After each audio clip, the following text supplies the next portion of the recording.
From Washington, this is the Macrocast with Hamilton Place Strategies and Markets Policy Partners. Good morning. It's Friday, July 8th, and you're listening to the Macrocast. Tony Fratto here in New York City.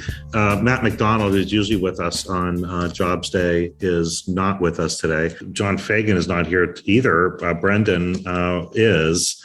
We'll miss John and Matt today, but we're very lucky to have Bryan who's going to walk us through the Jobs Day report, and we also, for the first time on our Macrocast, Ed de Minckwitz from Flint Global, friends of ours from London, in a pretty newsy week. Ed, great to have you with us this week. Thanks, Tony. Yeah, so we're gonna the second half after we get through jobs report, we're definitely going to spend a little bit of time talking about the UK and the fate of Boris Johnson and where the government goes from here, and what it means, especially for the UK economy as well.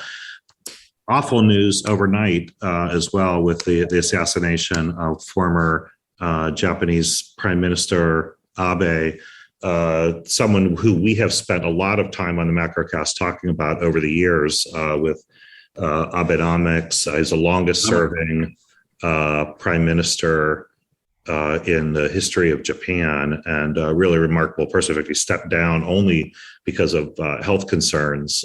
So I know that the Japanese authorities are trying to determine, the reasons, and they have the assassin in custody. But just a sad news overnight for all of us who've paid a lot of attention to Abe. The big news that came at 8:30 this morning, Bryan, was another rip-roaring jobs report. Though I don't matter how long this is going to go on, but it's I keep saying this is really it's like the greatest jobs market in American history. I don't think we've never seen a run of job creation like this. You want to give us the tale of the tape?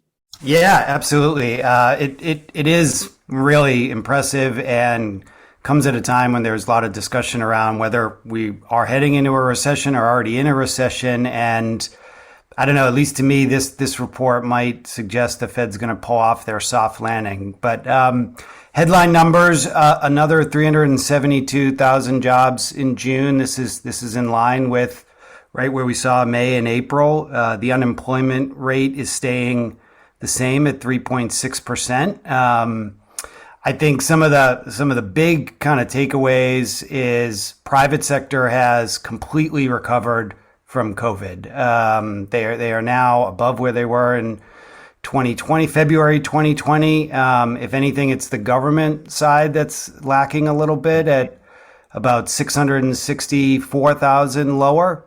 The other big news is the number of part-time people declined by another 700,000. And this is again below February 2020 levels. So if the headline there, if you want a full-time job in this economy, you can go and get one. So, great news for kind of the Biden administration and the Fed.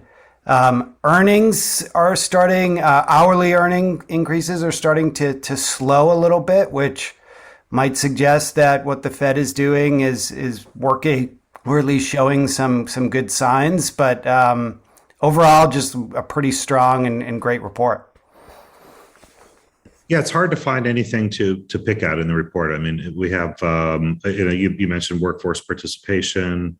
Always want to see it stronger, but you cannot. There's nothing to be said about another nearly 400,000 jobs a month. I mean, they've been averaging 400,000 jobs for as far back as we can remember. It seems like, it used to be, you could get, you would see pretty, good regularity in a normal U.S. jobs market with, the economy growing, something in the range of 200,000 plus a month. And they've been roughly doubling that for a pretty long time now. And it's back, it's back to work here. And it's hard to see, despite all of the talk of recession, which is if you did one of those Google searches looking at words being used, you see it just blowing up in the past few weeks of talk of recession.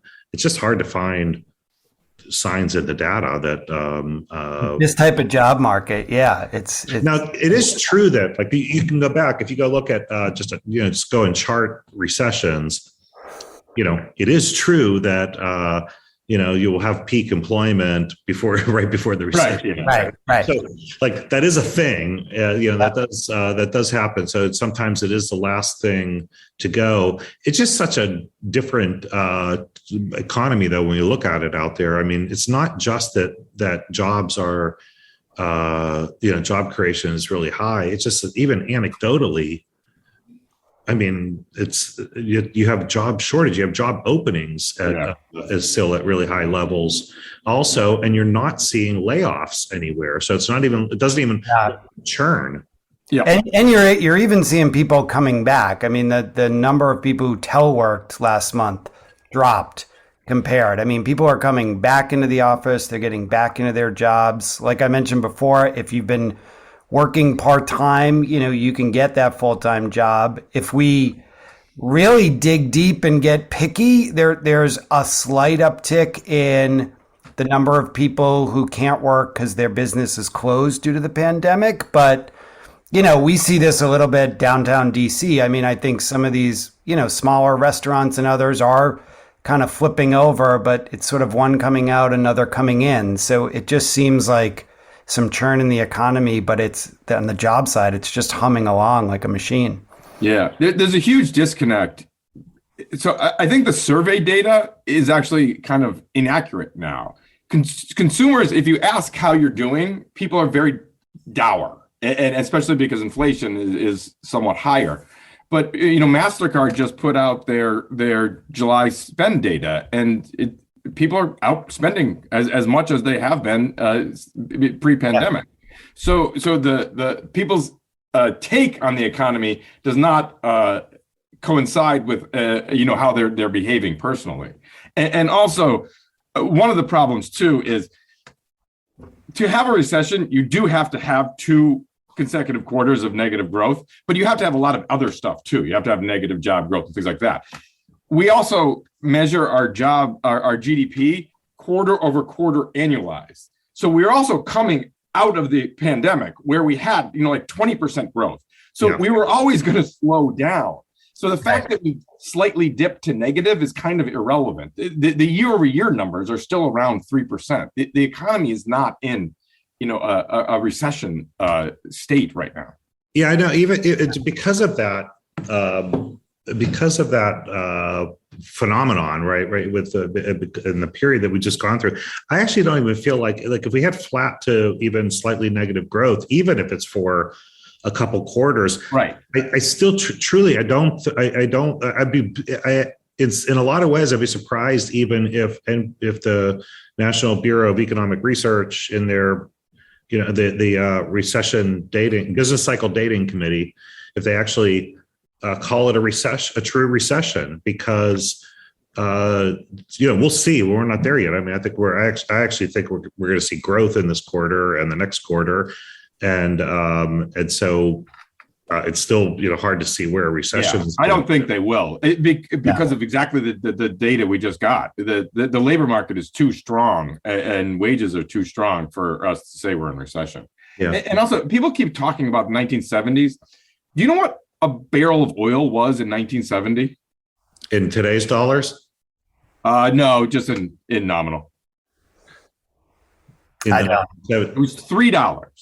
In 1971, it went to $20. And by 1980, it was at $40. That's true. We went from 50 to 100, which sucks. But we didn't exponentially increase the cost of gas like happened in the 1970s. Yeah. We are not in a 1970s environment. Yeah. And so the other data points. I mean, so and also oil is coming off, and gas prices are coming down. Well, this was another thing I wanted to get into because it looks like some commodities cooling, which again, when you're watching TV on this or just following on Twitter, there's this hyperventilating about, you will not see mention of, grain commodity prices coming off, oil prices coming off without, the word recession mentioned in the same breath. And it's not a sign of recession when you have peak prices. And the intention of the Fed is to slow prices. Prices slow. That's doing exactly what they're trying to do. We'll see, as months go forward, whether that deepens or speeds. But the cooling of the economy is exactly what we're trying to do here. We'll see whether it goes deeper, but I'm not seeing. No, you're right, and we get too caught up in oil, and oil is up because of the war in Ukraine. Copper prices, which PhD economists call the PhD of all the commodities, it was $4.75 in May, and now it's $3.25. You need copper to build things, right? And people are building less things because not just the Fed, but everybody other than Japan is tightening, and the world economy is slowing. Now the question is whether they're going to overdo it. Bryan, was there anything else in there that surprised you? Nothing a big surprise, but I go back to some of your points, Tony. A lot of this just feels psychological. We're out there every day hearing about gas prices, recession, inflation, but when you look at these numbers, the economy seems to be doing great. We seem to be. I do think Powell's pulling off potentially a soft landing. We're seeing mortgage rates tick back down. There's a lot in this data that says things are going pretty good that I think is just not getting out into the public mindset. We'll see what we'll get. In the coming weeks, we'll get more pricing. More data on prices and see where lots more for people to hyperventilate about. Yeah, and then 75 basis points is.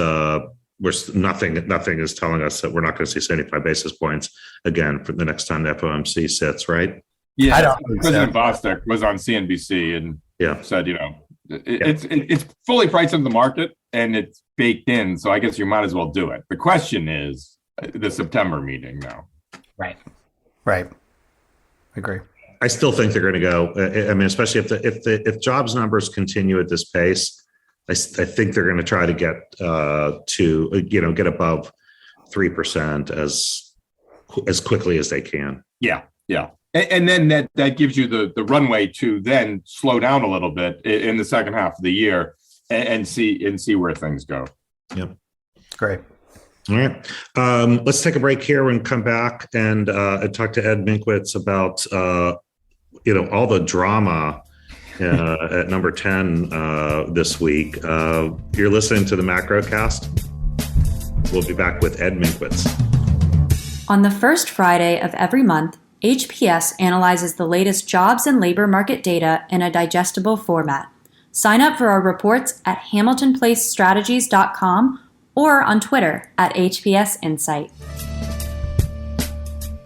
Back on the Macrocast with our great friend Ed Minckwitz from the very talented people at Flint Global in London. If you're looking for advice and counsel on policy in the UK and points beyond Europe and elsewhere, definitely visit them. But Ed, this week was I guess in a way not unexpected given the most recent news involving the Prime Minister. But, I remember I was in London about 2 months ago, and it seemed like he had just dodged, dodged a bullet and looked like it was, a clear sailing. This was the straw that broke the camel's back, I guess, right? Yeah, absolutely. An extraordinary week over here. Johnson, known as the greased piglet by one of our tabloid press, and finally the butchers got him. But he made them work for it. Most leaders they see the writing on the wall, they salvage some dignity, and they walk out with their head held high. Not Johnson. He fought to the last, and it was pretty undignified in the end. And as you say, the straw that broke the camel's back. I mean, there's been scandals floating around Johnson, for as long as his career has gone on. But in the last 6 months, there's been this succession of scandals that have almost brought him down, and he's managed to get away with it. But in the last week, there's been these allegations that he turned a blind eye to allegations of sexual assault by one of his ministers, and then lied about what he knew. And on Tuesday night, both our health secretary and our chancellor, Javid and Sunak, tendered their resignations, and it was like the cracks in the dam just opened up then, and we saw an unprecedented number of ministerial resignations through Wednesday. Everyone saying, he's got to go. This is just untenable, certainly ungovernable from here. But it took until Thursday morning, actually, for him to wake up and realize that his time was up. And so now, yet again, for the third time in 6 years over in the UK, we're in this limbo where the Conservative Party is coming together to choose the next Prime Minister. And so we'll see them whittle down the candidates. It's going to be a pretty wide field, but they'll whittle down the candidates to two names in the next couple of weeks. And then those two names will be put to a vote of Conservative Party members in the UK, which numbers about 100,000. So it's a pretty small selection of the population here that will ultimately be choosing the next Prime Minister. I'm going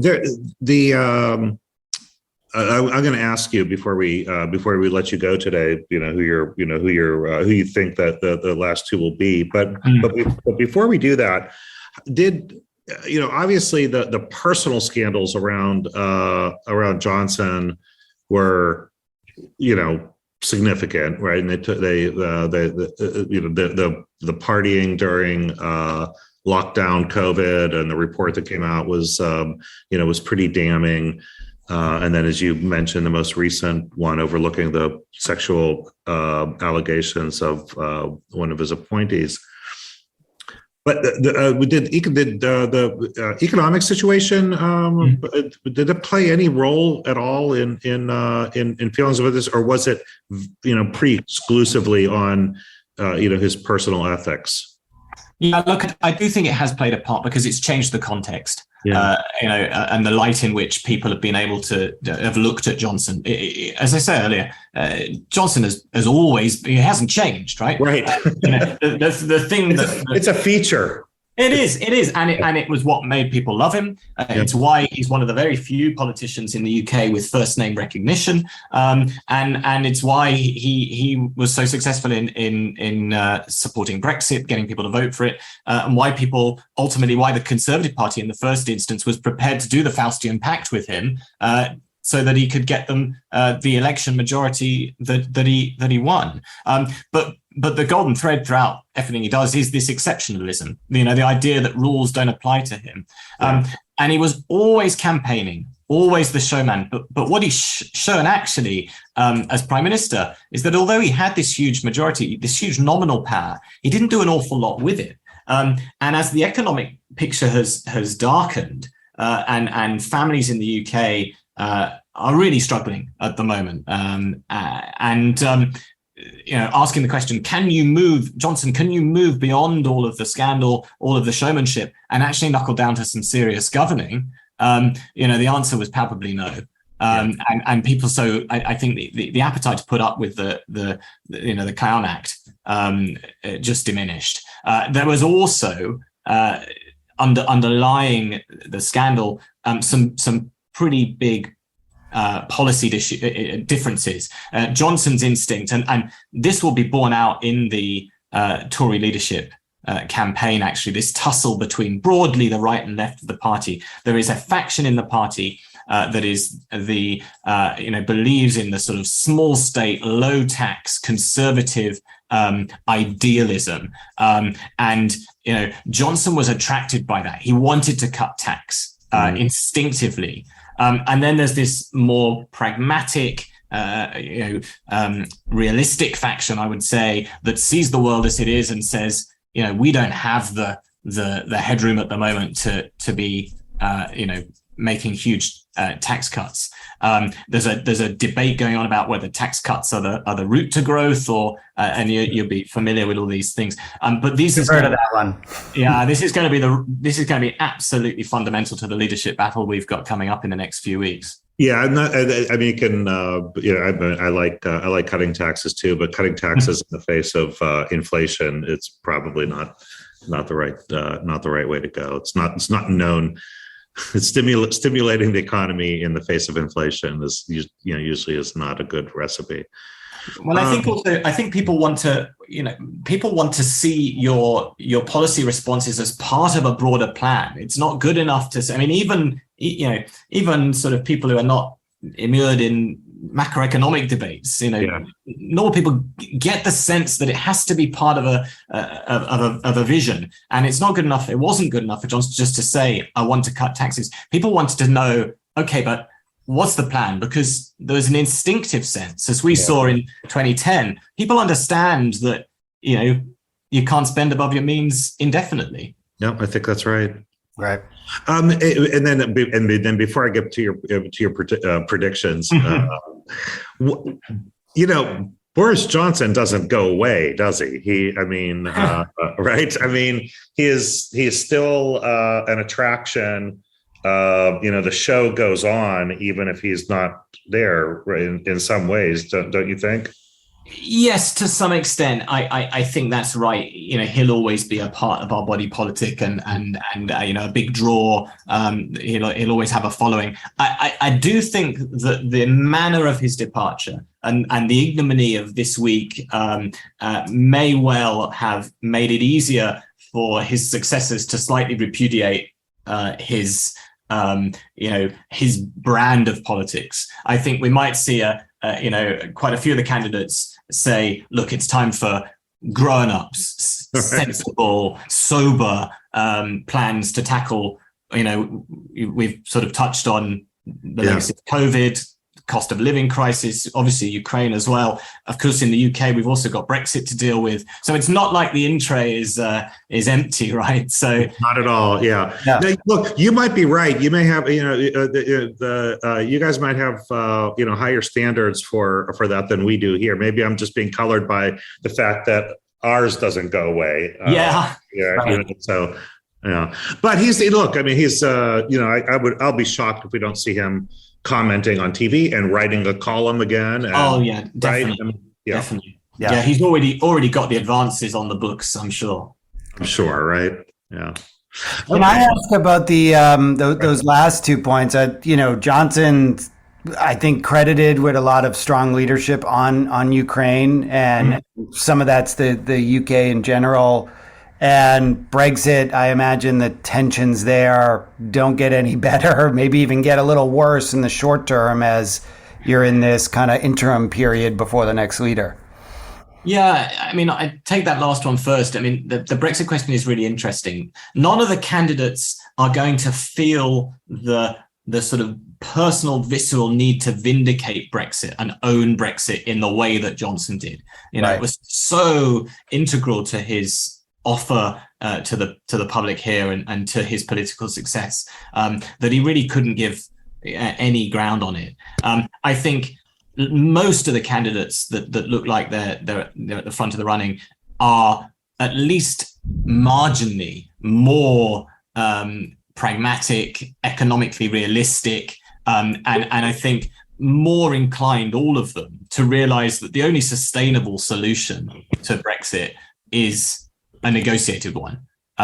So you can saber rattle and bring forward all the laws you like in the UK, but if you don't reach an agreement with the EU one way or another, it's always going to cause rancor, and that's ultimately going to cause economic pain. And back to the question of can we afford that now in a way that perhaps we could do a couple of years ago?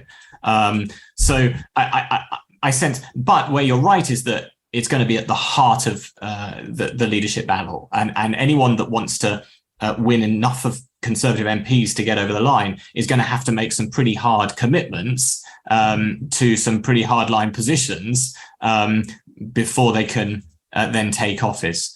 My hunch is, though, once they do take office, we might see a marginally more conciliatory tone and a more pragmatic effort to move beyond the arguments and the battles that Johnson found sustaining into like a new steady state that allows us to sort of have a sustainable relationship.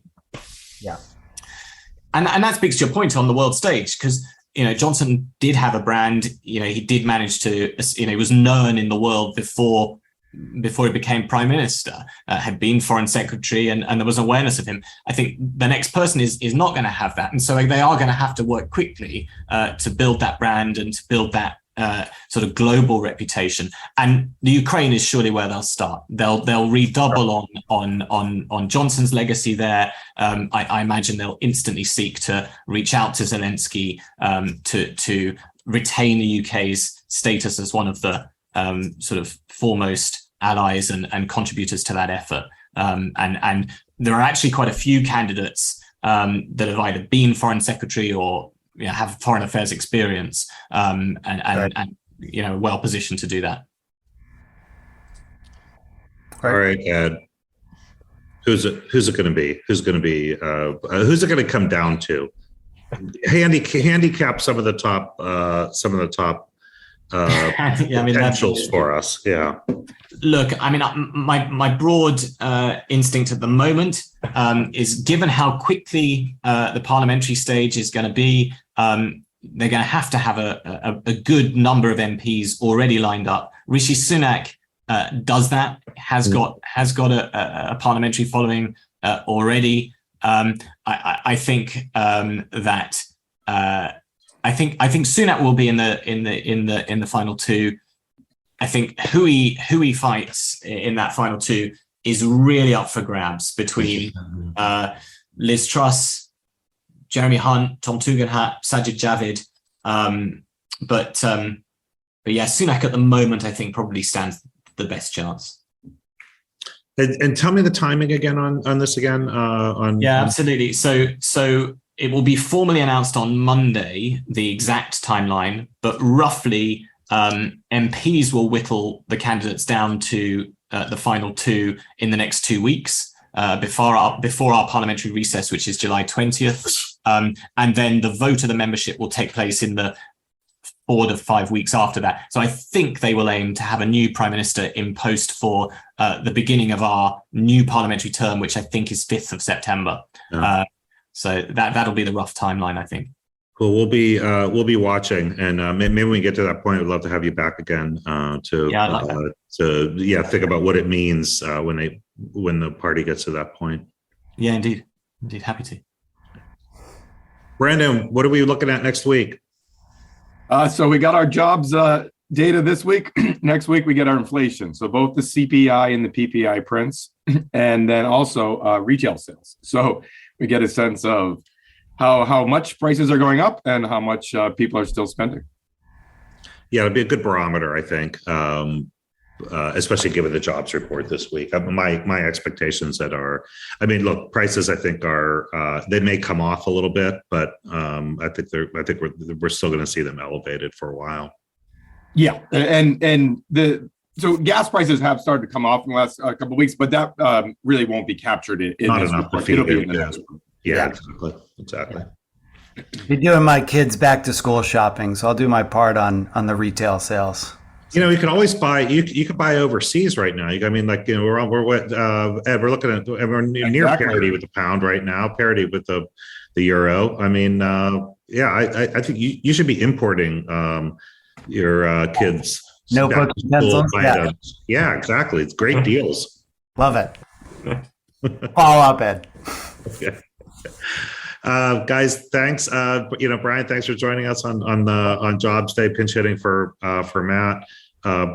Brendan, have a great weekend. Ed, Minckwitz from Flint Global. Thanks for joining us. Definitely will love to have you back as things move in the UK. Have a great weekend, everyone. Thanks for joining the Macrocast. Thank you for listening to the Macrocast. Please remember to subscribe, rate, and share.